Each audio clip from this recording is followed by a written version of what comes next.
અમદાવાદના ગ્રામ્ય વિસ્તારોની સ્થિતિ ખૂબ જ ખરાબ છે.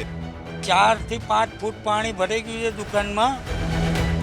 જે છે બધું બગડી ગયું અંદર. આજે ફાઇલો બાઇલો બધા રિપોર્ટો મારું બધું પલળી ગયું છે. મશીનો બી બધા મારા પેલા થઈ ગયા છે.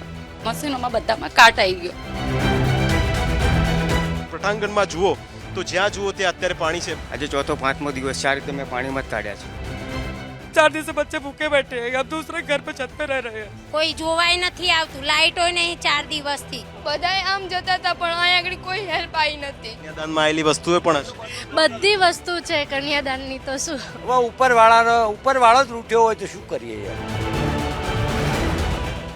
અમારા લગ્ન પ્રસંગો આવે છે પાછળ, એ બધું જ અમારે ફેલ થઈ ગયું છે. મને લાગે છે કે બધું ડૂબી ગયું. દિવાળી ખાલી જ છે.